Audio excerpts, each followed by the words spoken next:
வேதம் என்ன சொல்லுது? உன் சத்துரு பசியா இருந்தா உன் சத்துருவை கொல்லணும்னு நினைக்கிறியா? முதல்ல ஸ்ரீவிகார் ஹோட்டல் கூட்டு போ, நல்லா சாப்பிட வை. அதுதான் தண்டனையே, அதுதான். ஆமா, உன் சத்துரு பசியா இருந்தால் அவனுக்கு என்ன கொடு? ஆகாரம் கொடு. அவன் தாகமா இருந்தால் பானம் கொடு. அவனுக்கு என்ன கொடு? பானம் கொடு. எப்சி, உன்னுடைய சத்துருவுக்கு பெப்சி வாங்கி கொடு. கலா, உன் சத்துருவுக்கு கோலா வாங்கி கொடு. பிரைஸ் தி லார்ட், ஹல்லேலூயா. நீ சும்மா எஸ்பி, எப்சி, ஜெசி அப்படிங்கிற கிறிஸ்தவ பேரை வச்சுக்கிட்டு மினுக்கிட்டு நடக்காத. அந்த கிறிஸ்தவ பேருக்கு அழகு என்ன தெரியுமா? நற்கிரியை. கிறிஸ்தவ பேருக்கு என்ன அழகு? நற்கிரியை. ஆமென். மரியாள் தைலம் பூசினால அதுக்கு பேர் என்ன?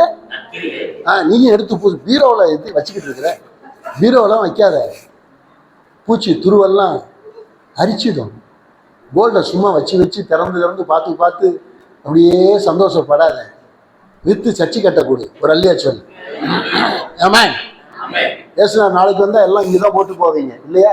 போட்டு போறத இயேசுவுக்கு கொடுத்துட்டு போ. கரெக்ட் தானே? வீணா விட்டுட்டு போறத இயேசுவுக்கு கொடுத்துட்டு போ. அந்த காலத்து விசுவாசிகள் கர்த்தருடைய ஊழியத்திற்காக தங்கள் ஆஸ்திகளை கொள்ளையிட கொடுத்தார்களாம்.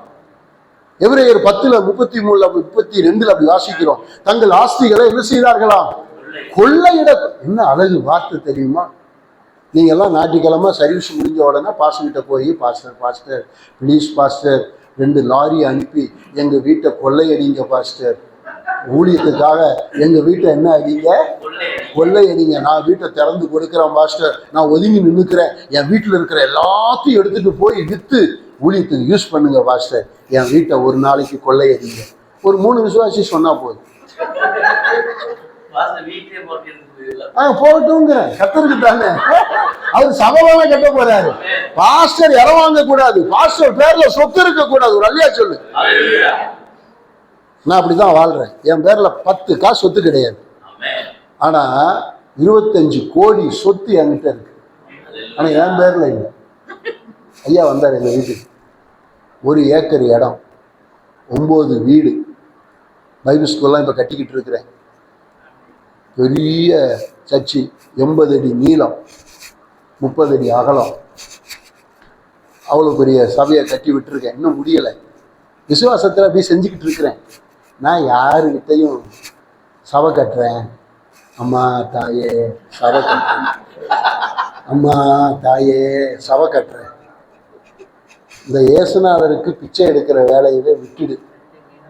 இயேசுநாதர் கொடுத்தா கட்டு, கொடுக்கலையா புளிய மரத்து அடியில் ஆராதனை செய். இயேசுநாதர் எனக்கு ஏண்டா சர்ச்சு கட்டலைன்னு கேட்க மாட்டாரு. நீ ஏண்டா கடன் வாங்கி சபையை கட்டி கடைசியில ஏலம் போயிடுச்சு சபை. எங்க ஊர்ல நிறைய பாஸ்டர் பேங்க்ல லோன் வாங்கி சபையை கட்டி லோனை கட்ட முடியாம அவன் ஏலம் விட்டுட்டான் சபையை. 4 பாஸ்டர் சபையை ஏலம் விட்டுட்டு இப்ப ஒரு விசுவாசி வீட்டுல போய் ஆராதனை செஞ்சுக்கிட்டு இருக்கிறாரு. கடன் வாங்கி சபை கட்டாத. ஒரு ஆமீன் சொல்லு.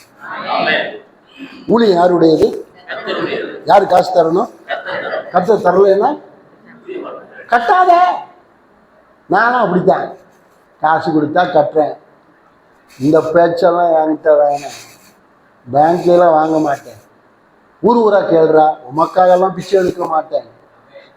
எத்தனை நாட்டுக்கு போற, எல்லார்கிட்டையும் சொல்றா, அந்த வேலையெல்லாம் என்கிட்ட ஆகாது. பேசுங்கிற ஆண்டவர்கிட்ட ஒரு அல்லையா சொல்லு. ஆண்டவரே ஆச்சரியப்படுவாரு. பாடுறா, என்னவே எதிர்த்து பேசிக்கிட்டு இருக்கிறான். கேட்க மாட்டேயோ? கேட்க மாட்டேன். நான் கொடுக்க மாட்டேன். கொடுக்காது.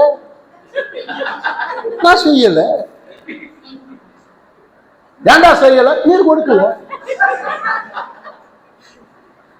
நல்லா இருக்குல்ல? ஒரு அல்லையா சொல்லுவாங்க. ஹல்லேலூயா. எல்லாம் உங்களுக்காக சபை கட்டணும்னு நினைக்கிறீங்க. அதனாலதான் நீங்க கேட்குறீங்க. கர்த்தருக்காக ஊழியம் செய்யணும்னு நினைச்சா கர்த்தர் சரியான நேரத்துல தருவார். அவருக்கு ஒரு நேரம் இருக்குங்க, தூக்கி தள்ளுவாருங்க. ஒரு அல்லையா சொல்லுங்க. நான் வேண்டாம்னு சொன்னேன். அந்த பாட்டி கொண்டு போய் ட்ரஸ்ட் பேர்ல எழுதி கொடுத்துருச்சு. அன்னைக்கு அது 8 கோடி, இன்னைக்கு அது 25 கோடி. 160 பேச்சஸ், 9 வீடு. ஊட்டியிலே பணக்கார பாஸ் யார் தெரியுமா? நான் தான்.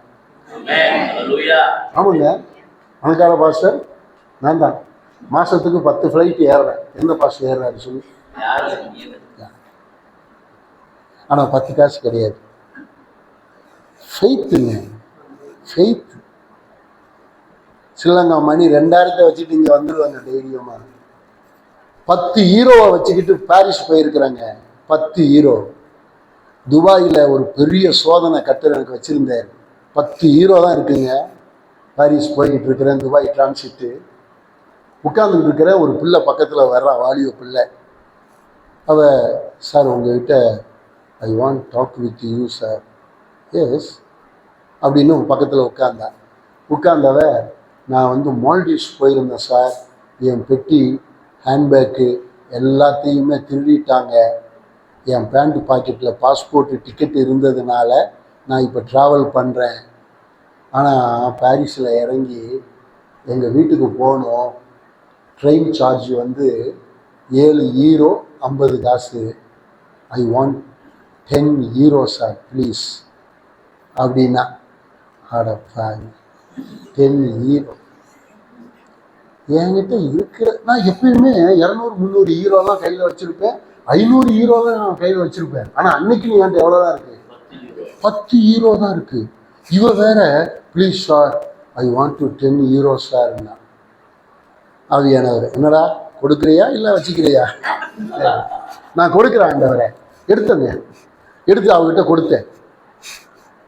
கொடுத்துட்டு, சார் உங்கள் நம்பர் கொடுங்க, நான் வந்து உங்களுக்கு அனுப்பி கொடுப்பேன், ஃபோன் பண்ணி அனுப்பி கொடுப்பேன். No no no, it is for gift for you. You believe Jesus Christ. He is